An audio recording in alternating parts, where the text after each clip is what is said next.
Pizza పరిచయం అవసరం లేని పేరు. చిన్న వాళ్ళ దగ్గర నుంచి పెద్ద వాళ్ళ దాకా ఈ రోజుల్లో అందరు పిజ్జాని ఇష్టపడుతున్నారు కదండి. Let's check today. Personalized pizza, veg loaded pizza తింటే మన షుగర్ లెవెల్స్ ఎంత స్పైక్ అయ్యో చూద్దాం. So now I'm going to have this. అంతకంటే ముందర నా షుగర్ లెవెల్స్ ఎంత ఉన్నాయో చెక్ చేద్దాం. బిఫోర్ హ్యావింగ్ పిజ్జా నా షుగర్ లెవెల్స్ అయితే 97 ఉన్నాయండి.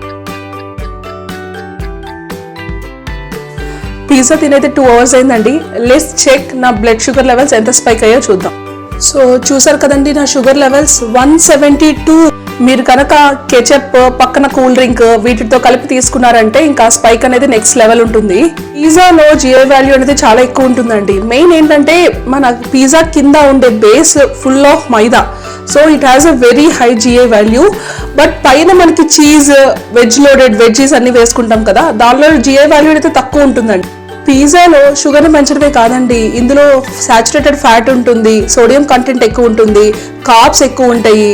So maximum please try to avoid having pizza on regular basis అండి. పిజ్జా తినద్దు అంటే ఎవరు వినరు కదండి. సో మనకి ఇంకొక ఆప్షన్ ఉంది. ఏంటంటే జీరో మైదా పిజ్జా బేస్ అనేది దొరుకుతుందండి. మనకి ఇన్స్టామార్ట్లో, జెప్టోలో దొరుకుతున్నాయి. సో అది హ్యాపీగా ఆర్డర్ చేసుకొని ఇంట్లోనే మనం నచ్చిన టాపింగ్స్ అన్ని వేసుకొని తిన్నామంటే ఏ ప్రాబ్లం అయితే ఉండదు. మాకు ఇంట్లో చేసుకునే ఓపిక లేదంటారా? సో నేను ఎప్పుడు చెప్తాను కదండి, పోర్షన్ క్వాంటిటీ అనేది చాలా ఇంపార్టెంట్ మనకి. సో 1 కానీ 2 కానీ 2 slices తీసుకొని అక్కడితో ఆపేసేయండి. మీరు కూడా ఒకసారి పిజ్జా తిని మీ షుగర్ లెవెల్స్ ఎంత ఉన్నాయో చెక్ చేసుకోండి and let me know in the comment section.